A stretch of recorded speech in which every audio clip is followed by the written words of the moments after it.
శ్రీమాత్రే నమ. జయ గురు దత్తాత్రేయ నమ. ఈ వీడియోలో మనం ఫిబ్రవరి 4వ తారీఖు నుంచి 10వ తారీఖు మధ్యలో జరిగే వార ఫలాలు సింహరాశి వారికి ఏ విధంగా ఉండబోతున్నాయి అన్న విషయాన్ని మనం పరిశీలిద్దాం. ముఖ్యంగా 5వ తారీఖు నుంచి కుజగ్రహం 6వ స్థానంలోకి మారడం వల్ల ఒక విజయ యోగం లాంటి యోగం ఏర్పడింది.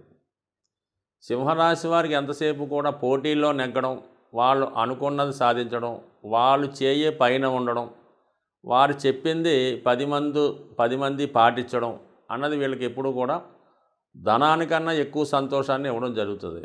సో అటువంటి వారికి ఈ కుజుడు 6వ స్థానంలో ఉండడం అన్నది శత్రువులపై ఆధిపత్యాన్ని వహించడం జరుగుతుంటుంది. ఎంత గొప్పవాడైనా ఇతని ముందు ఓడిపోవలసిందే తప్ప పై మాట మాట్లాడే అవకాశం అనేది ఎట్టి పరిస్థితుల్లో లేదు. అంటే ఇక్కడ కుజుడు ప్లస్ రవి కూడా 6వ స్థానంలో సంచరిస్తున్నాడు. 2 అగ్నితత్వ గ్రహాలు, ఒక రాజు ఒక సైన్యాధ్యక్షుడు ప్రత్యర్థులకి ఆడలెత్తించే విధంగా 6వ స్థానంలో ఉండడం. పైపెచ్చి ఏంటంటే ఈ కుజునికి అక్కడ ఉచ్చస్థానంలో ఏర్పడటం జరుగుతుందన్నమాట. సో ఈ విధంగా అద్భుతమైనటువంటి విజయాన్ని, క్రీడారంగం వారైతే వాళ్ళ యొక్క సక్సెస్ రేట్ పెరుగుతుంది, సునాయాసంగా విజయాన్ని సాధిస్తారు.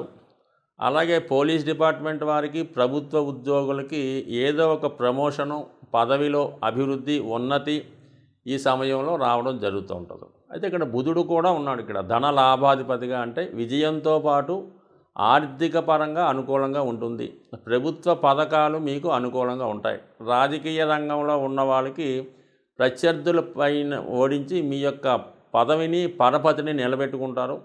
ఆశించిన స్థాయిలో మీకు విజయావకాశాలు లభిస్తాయి. అటు పార్టీలో సీటు రావచ్చు, దాని తర్వాత అప్పుడున్నటువంటి పరిస్థితులను బట్టి విజయం అపజయం ఉంటుంది. కానీ ప్రస్తుత పరిస్థితుల్లో మాత్రం కంపల్సరీగా మీరు అనుకున్నది ఆశించిన స్థాయిలో మీ యొక్క పట్టు సాధించుకునే అవకాశం ఉంది రాజకీయ రంగంలో వారికి.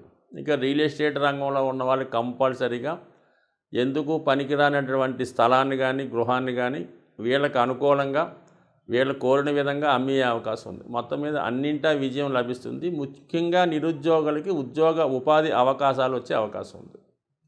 సో ఇక ఈ గురుగ్రహం భాగ్యస్థానంలో ఉంటూ అదృష్ట యోగాన్ని కలిగించడం జరిగింది. భాగ్యస్థానంలో గురువు ఉంటే దైవభక్తి అనుకూలిస్తూ ఉంటుంది, పెద్దల అనుగ్రహం లభిస్తూ ఉంటుంది. మరి గురువు లగ్నాన్ని చూడటం వల్ల సంస్కారవంతంగా, ఆధ్యాత్మికంగా ఉంటారు. మరి ఆ గురువు మరి ఈ 3వ తారీఖు నుంచి శుక్రగ్రహ నక్షత్రంలోకి, అంటే భరణిలోకి మారడం వల్ల శుక్రుడు కూడా మరి ఈ వేళకి ఫేవర్గా మారడం జరిగింది. అటువంటి శుక్రుడు ప్రస్తుతం 5వ స్థానంలో సంచరిస్తున్నాడు.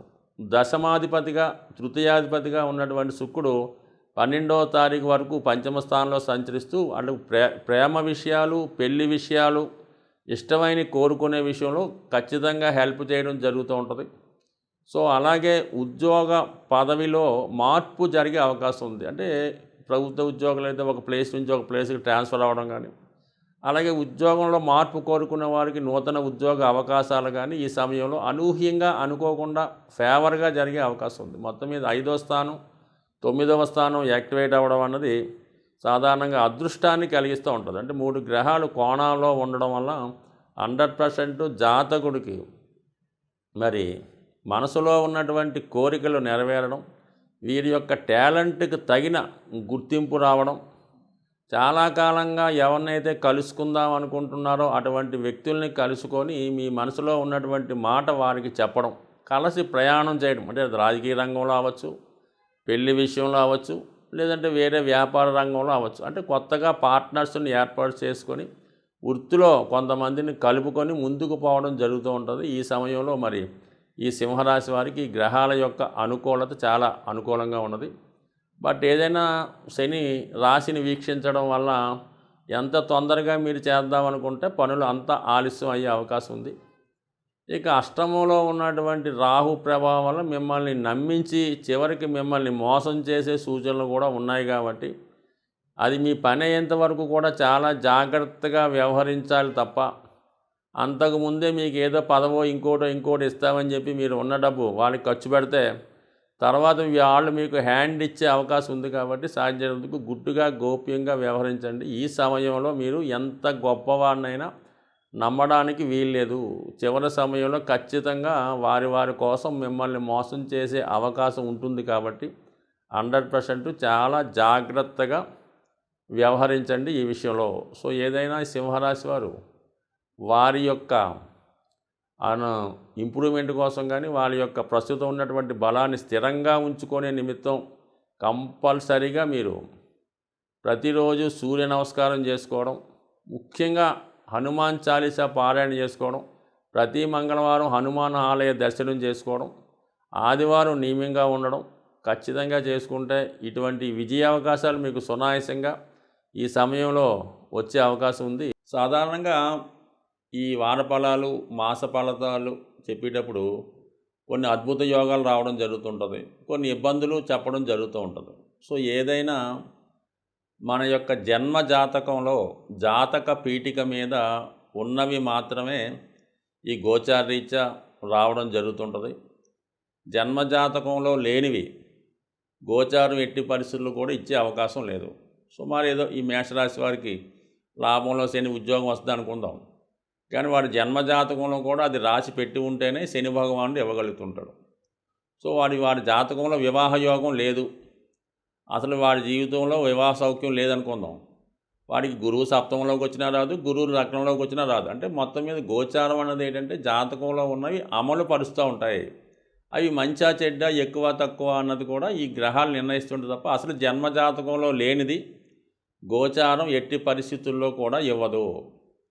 సో అందువలన ఏంటంటే దాన్ని జన్మజాతకం ఇంపార్టెంట్ కాబట్టి ఏమైనా దీర్ఘకాలిక సమస్యలు లాంటివి ఉన్నవాళ్ళు, ప్రస్తుతం జాతకం కరెక్ట్గా లేదు, జీవితం కరెక్ట్గా నడట్లేదు అనుకున్న వాళ్ళు ఖచ్చితంగా ఒక మంచి జ్యోతిష్కుని సంప్రదించి నియమాలు పాటించాలి. ప్రస్తుతం కుంభరాశి అనుకుందాం, ఏలినాడు శని ఉంది అక్కడ, చంద్రుడు ఉన్న వారికి కుంభరాశిలో చంద్రుడు ఉంటే వాడికి కుంభరాశి జన్మశని నడుస్తుంది. మరి అందరికీ ఆ ప్రభావం ఉండదు. కొంతమంది జాతకంలో చంద్రుడితో పాటు గురువు కలిసి ఉండొచ్చు, వాడికి ఒకలా ఉంటుంది. చంద్రుడితో పాటు శుక్రుడు కలిసి ఉండొచ్చు, వాడికి ఇంకో విధంగా ఉంటుంది. ఈ విధంగా కొంతమందికి ఆ చంద్రుడి పైన గురువు దృష్టి ఉండొచ్చు, వాడికి కూడా ఈ ప్రభావం తగ్గుతూ ఉంటుంది. కొంతమందికి చంద్రుడు ఒక్కడే కుంభరాశిలో ఉంటాడు, అటు మీనరాశిలో గ్రహం ఉండదు, ఇటు మకర రాశిలో గ్రహం ఉండదు. అంటే ఈ ఒక విధమైన దుర్యోగం ఏర్పడుతుంది అన్నమాట. చంద్రుడికి రెండు పక్కల గ్రహాలు లేకుండా వాడికి వచ్చినటువంటి ఏలినాడు శని చాలా భయంకరంగా ఉంటుంది. అదే ఒక పక్క గురువు ఒక పక్క శుక్రుడు ఉండి ఈ మధ్యలో ఉన్నటువంటి ఈ చంద్రుడికి మంచి బలం ఉండడం వల్ల వాడు ఏలినాడు శని పెద్దగా ఇబ్బంది పెట్టదు. ఈ విధంగా గోచారం అన్నది కూడా మిగతా గ్రహాల ప్రభావం బట్టి ఉంటుంది. ఏదైనా జాతక చక్రం జన్మ జాతకమే ఇంపార్టెంటు, దాన్ని బట్టే పరిహారాలు చేసుకుంటే మంచిది. అంటే ఈ గోచారం అనేది టెంపరీగా మనకి చెప్తూ ఉంటుంది. ఏదో మరి సంతాన యోగం లేదనుకుందాం, అసలు ఇబ్బంది పడుతున్నాడు, ఈ పంచమ స్థానంలో గురువు వచ్చినప్పుడు వాడు ఏదైనా ఒక డాక్టర్ని సంప్రదించో లేదంటే ఏమైనా దత్తత తీసుకోవడమో ఈ విధంగా చేసుకోవడం వల్ల అది ఇస్తా తప్ప ఒరిజినల్గా మాత్రం ఇచ్చే శక్తి గోచార గ్రహాలకైతే ఉండదు. జాతకంలో ఉందనుకున్నాం, జాతకంలో వాడికి పంచమంలో గురువు ఉన్నాడు, సంతాన యోగం ఉన్నది, దానికి గురువు 5లోకో 9లోకో లగ్నంలోకి వచ్చాడు గోచారీత్యా, ఖచ్చితంగా ఆ సంవత్సరంలో వద్దనుకున్న సంతానం ఇస్తాడనమాట. మరి అదే అక్కడ జన్మజాతకంలో లేకపోతే ఏమీ కూడా రాదు. రాజయోగమైనా ధనయోగమైనా అధికార యోగమైనా ప్రభుత్వ ఉద్యోగమైనా జన్మజాతకంలో ఉండాలి.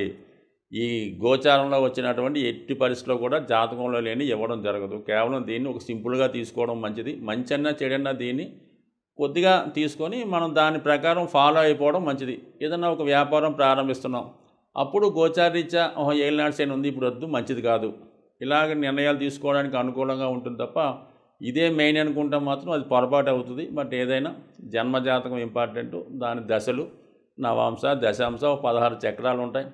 అలాగే 16 రకాల దశలు పరిశీలించవలసి ఉంటుంది. అనేక రకాల పరిశోధిస్తే తప్ప జాతకుడికి అసలు ఏంటో అన్నది చెప్పడం కష్టమవుద్ది. దాన్ని కట్టి ఏదన్నా జన్మజాతకం ఇంపార్టెంటు, ఈ గోచారం అనేది సింపుల్గా తీసుకోండి. బట్ ఏదైనా కొన్ని కాలానుగుణంగా జనరల్గా జరిగే విషయాలు మేము చెప్తుంటాం కాబట్టి చాలా వరకు జరగచ్చు, జరగకపోయినా పెద్ద ఇబ్బంది పడక్కర్లేదు. స్వస్తి.